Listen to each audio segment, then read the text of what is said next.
Saúdo os amados com a paz do Senhor.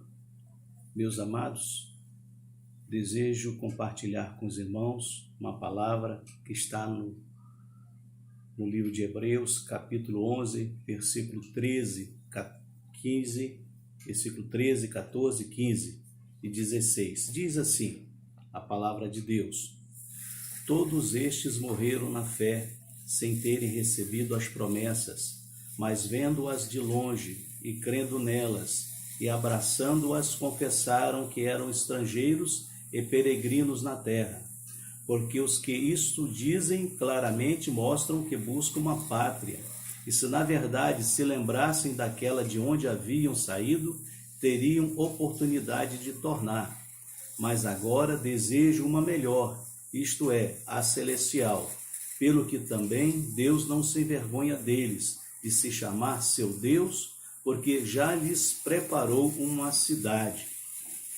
Encontramos o escritor aos Hebreus falando a respeito de Abraão, Isaque e Jacó. Eles peregrinaram numa terra e diz aqui o escritor que esta terra não era deles. Eles estavam apenas peregrinando. E como peregrinos, eles tinham algumas características para poder caminhar naquela terra. E essas características de peregrino é que eu desejo compartilhar com os irmãos nessa oportunidade. Nós também somos peregrinos aqui na terra. Nós temos uma pátria celestial, como diz aqui o escritor aos Hebreus. Eles tinham um objetivo, eles tinham uma promessa de Deus, os patriarcas tinham uma promessa de Deus. E por isso eles, confiando nessa promessa, eles caminhavam, eles eram peregrinos, diz a Bíblia que eles eram estrangeiros. E esta é a posição da igreja aqui na terra. A igreja não pode gostar da terra, a igreja não pode gostar do mundo. A igreja caminha no mundo, mas em direção a uma pátria celestial. Sobre algumas características do peregrino, eu desejo compartilhar com os irmãos nesta oportunidade. Primeira coisa que eu observo, que o peregrino, ele não é proprietário. O peregrino não é proprietário. O peregrino está de passagem, ele é um viajante. A sua possessão está no céu. Como está escrito em Hebreus capítulo 10, versículo 34, diz assim: sabendo que em vós mesmos tendes nos céus uma possessão melhor e permanente. Portanto, o nosso objetivo não é, como disse o próprio Senhor Jesus Cristo, não é juntar tesouros aqui na terra, e sim juntar tesouros no céu, diz o Senhor Jesus, porque aonde estiver o seu tesouro, aí também estará o vosso coração. Então o peregrino, ele junta tesouro no céu, para o seu pensamento estar no céu, o seu desejo está no céu. Alguns dias atrás eu falei exatamente sobre isso, sobre pensarmos nas coisas que são de cima. Então, meus amados, uma das características do peregrino é que ele não faz questão de juntar tesouros aqui na terra. 1 João capítulo 2, versículo 15 diz assim: não ameis o mundo, nem o que no mundo há. Também 1 de Pedro, capítulo 1, versículo 4, diz também assim: a nossa herança está nos céus. E o nosso Senhor Jesus Cristo, também João 17, 16, disse assim: nós não somos do mundo. Então, meus amados, uma das características é não juntamos riqueza aqui na terra. A nossa riqueza está no céu. É uma das características do peregrino. A segunda característica que eu quero compartilhar com os irmãos é que o peregrino, ele transporta pouca bagagem. O peregrino não tem como transportar muita coisa. Ele está viajando e não tem muito o que levar. Portanto, o espaço é exíguo. Portanto, não há espaço para levar pecado, não há espaço para levar mentira, não há espaço para levar orgulho, não há espaço para levar vaidade. Estas coisas nós não temos como transportar. E o espaço precisa ser bem aproveitado, o espaço das nossas bagagens.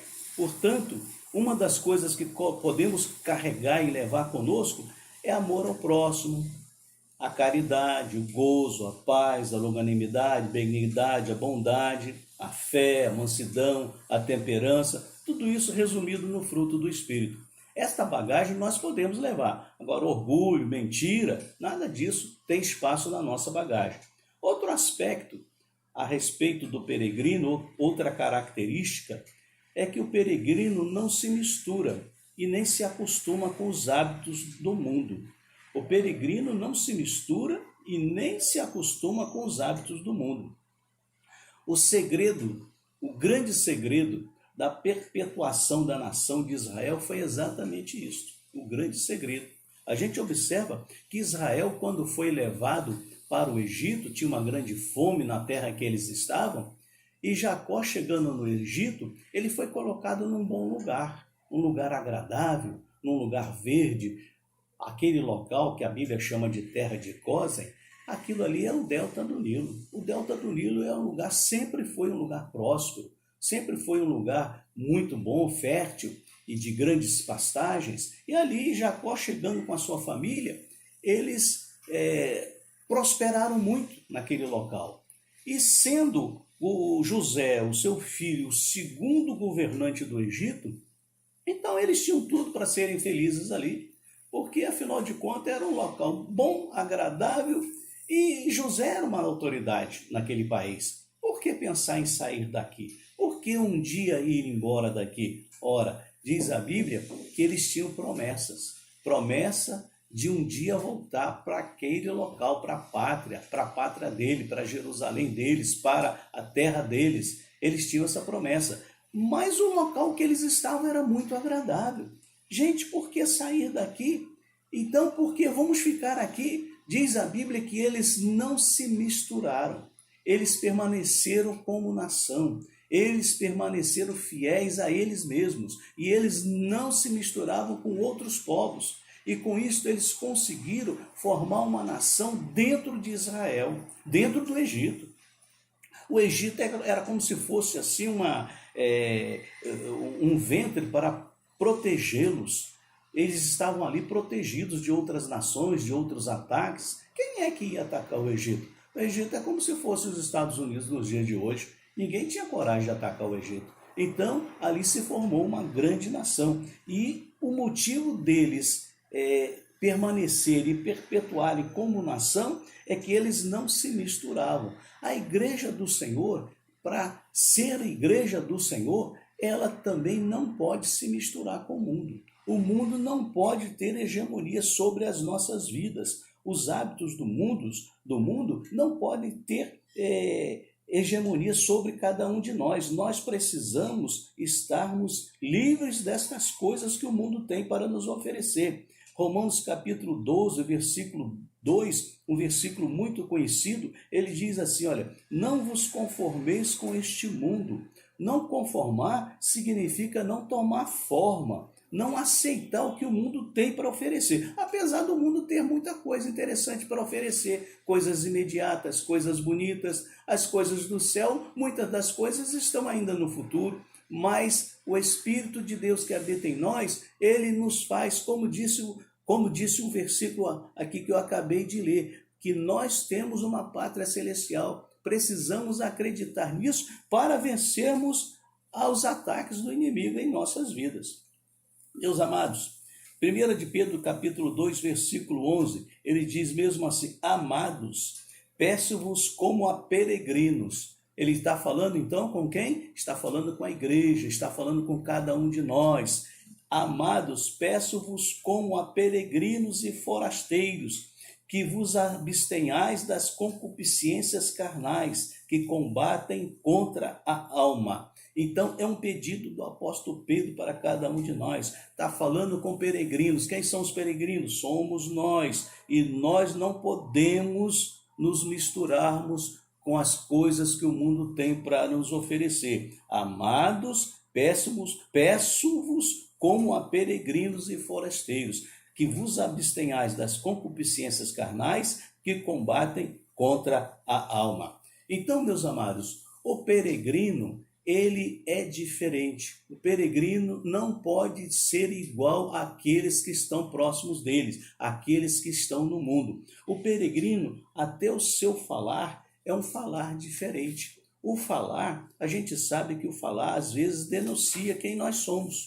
O falar é aquele, como diz lá em Mateus capítulo 26, versículo 73, diz mesmo assim, quando Pedro estava na fogueira e Jesus estava sendo julgado lá no Sinédrio, e ali, estando Pedro na fogueira, diz assim o versículo, e logo depois, aproximando-se os que ali estavam, disseram a Pedro, verdadeiramente também tu és deles, pois a tua fala te denuncia,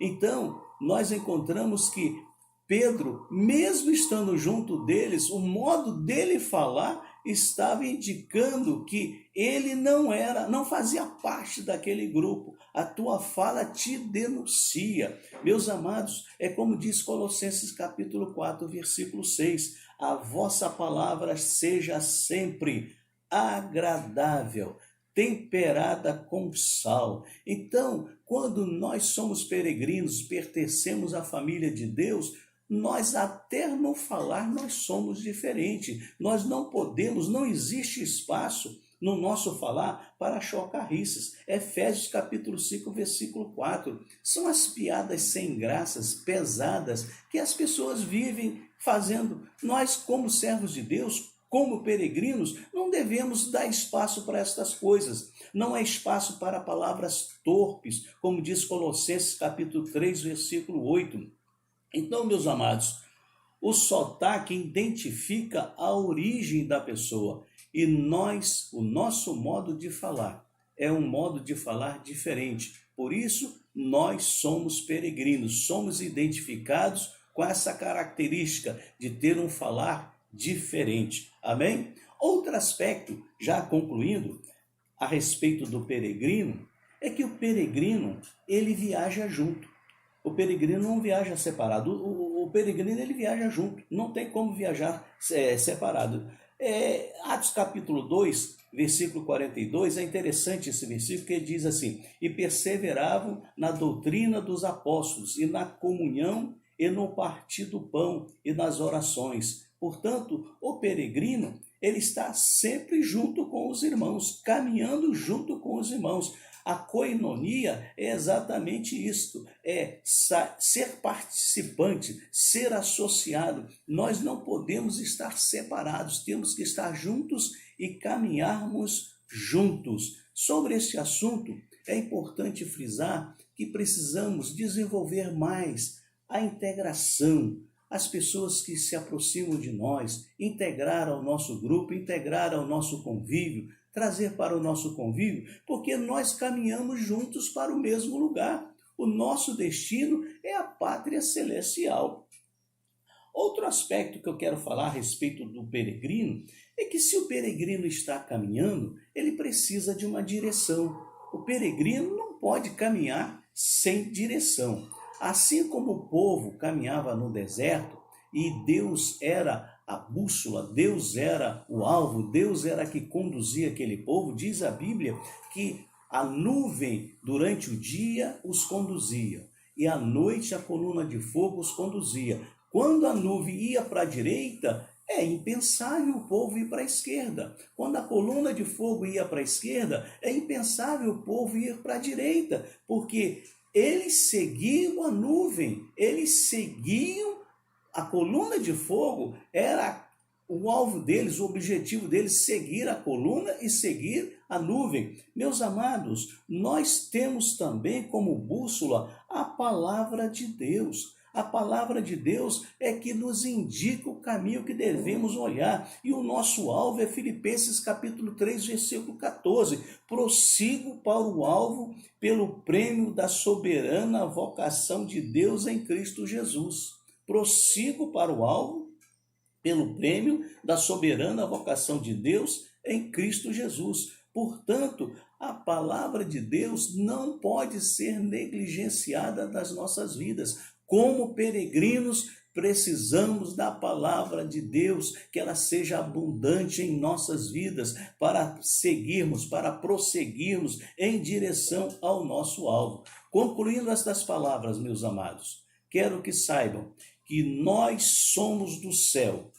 Nós não queremos naturalização terrena, porque a nossa herança está no céu, a nossa casa está no céu, a nossa cidade está no céu, o nosso alvo é o céu e não queremos naturalização terrena. Nós somos do céu, caminhamos para o céu. Espero que esta palavra traga conforto à sua vida. Estamos, como sempre tenho dito, estamos passando por esses momentos difíceis e com certeza sairemos vitoriosos do outro lado. Com certeza, cremos nisso. Em breve estaremos juntos fazendo adoração a Deus, cultuando ao nosso Senhor, porque Ele é digno de toda honra e de toda glória. Nesse momento, eu desejo fazer uma oração com os irmãos, para que Deus possa trazer conforto para os nossos corações. Amém? Deus Pai amado, sou grato a Ti, Senhor, pela oportunidade que tenho de buscar a Tua face junto com os Teus filhos, Senhor. Deus, toma em Tuas mãos santas o Teu povo, a Assembleia de Deus em Jardim América, que está agora, Senhor, separada fisicamente, mas estamos unidos, ó Pai, unidos espiritualmente. Somos gratos a Ti, Senhor, pelas muitas mensagens que temos visto, Senhor, pelos hinos entoados. Somos gratos a Ti pela palavra de conforto de muitos. Por isso, Senhor, estenda as Tuas mãos para aqueles que estão sozinhos, Senhor, estão agora em seus lares, passando por essa quarentena. Traga conforto do céu para as suas vidas. Amanhã eu te peço, Senhor, aqueles que estão doentes, para que Tu possas continuar com as Tuas mãos estendidas, ajudando e abençoando a cada um, a cada família, Senhor. Abençoa o pastor Hélio, a sua família, aos obreiros da nossa igreja, Senhor. Deus Pai Celestial, continue conosco, nos ajude a atravessar esses momentos difíceis. Guarda o meu lar e a minha família. Eu te peço, agradecido, Senhor, também em função dessa doença que está assolando o mundo, Senhor. Eu te peço em favor, Senhor, do presidente da República, para que ele possa tomar decisões sábias. O ministro, Senhor, da saúde, tome em Tuas mãos santas, ó Pai, essa autoridade, para que ele também tome decisões sábias. O governador do estado do Rio de Janeiro, o prefeito do Rio de Janeiro, ó Pai Celestial, estas autoridades precisam, Senhor, receber de Ti orientação, para que eles possam tomar decisões em prol do povo, em benefício do povo. Pai glorioso, por todas essas bênçãos eu te peço, já agradecido, em nome de Jesus. Amém. Meus amados, mais uma vez, a paz do Senhor.